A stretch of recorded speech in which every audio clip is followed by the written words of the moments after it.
सबरी गोपियां चारों ओर बैठी हैं और ठाकुर जी बैठे बैठे उदास बैठे हैं, रूठे बैठे हैं। यशोदा मैया बोली, लाला तू काय को रूठ गयो है? बोले, मैया मैंने जो रात को तोते कही कई बा काम को करवा दे। सब गोपी बोली, मैया कहा कही लाला ने रात को? यशोदा मैया इसकी बोली, अरे कहा बताऊं, रात में मुझे यूं करो मेरो ब्याह कराए दो। मैया अब मैं बूढ़ा है तो जा रहा हूं, मेरो ब्याह करा दो। 3.5 बरस को भयो अभी, और यूं करो मैया अब का मेरो ब्याह तू बुढ़ापे में करावेगी, अब तो मेरो उम्र हैगी, मेरो ब्याह करा दे। ऐसी ऐसी बात ने बनावे। सो एक गोपी बोली, अच्छा लाला ब्याह करेगो? बोले, हाँ करूंगो। कैसी छोरी ते करेगो? बोली, मैं ढूंढ के अपने आप करूंगो, जैसी मुंह को भावेगी बात करूंगो। तो सब गोपियों ने विनोद में कही, लाला इतनी सारी गोपी बैठी हैं यहाँ पे, तू अपने आप एक काम के ढूंढ के जो तो को बढ़िया लगे, बाकी गोद में जाके बैठ जाओ, जाके गोद में तू बैठ जाएगा भाई तो तेरा ब्याह करा देंगे। लाला बोलो, सांची? बोला, हाँ सांची। सो ठाकुर जी यशोदा मैया की गोद ते उठ गए।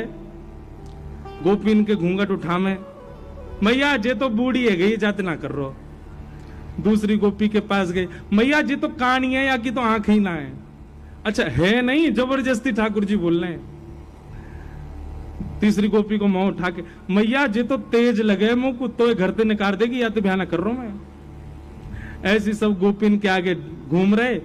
वहीं दूर एक बिना दांत वाली गोपी बैठी, बूढ़ी बिल्कुल 120 वर्ष की।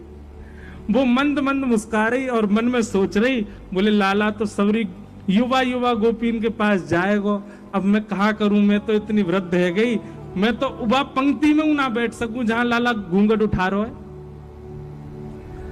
लेकिन मनी मन खुश है रही है लाला की लीला देख करके, नेत्रन से आंसू निकल रहे हैं और बीच बीच में अपने आंसू पहुंच रही है, एक भी दांत नहीं है वाक्य। लाला सब गोपी इनके घूंघट उठा उठा के देख रहा, और सोई ठाकुर जी की दृष्टि पड़ी, वो बूढ़ी बिना दांत वाली गोपी बैठी का है।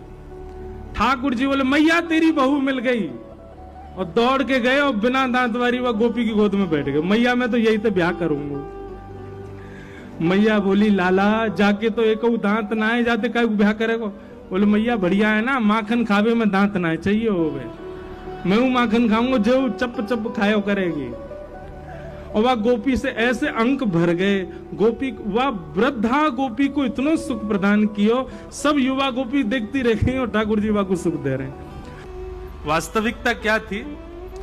यशोदा मैया अपनी गोद में लेके ठाकुर जी को बैठी, और तब से ही वो मैया यशोदा मैया को निहार रही है और कह रही है, भाग्य की कही ना जाए यशोदा, तेरो कैसो भाग्य, लाला तेरी गोद में बैठे, लाला तेरी कही सुने, लाला तेरो दुग्ध पान करे, लाला को तू जैसो सजा दे वैसो सज जाए। ये सौभाग्य या जन्म में मुंह को तो नहीं मिलेगा। वो मन में विचार कर रही, इतने में ठाकुर जी ने लीला कर दी। बोले, मुझको बहू चाहिए। इतनी सुंदर सुंदर गोपी बैठी है, ऐसी सुंदर सुंदर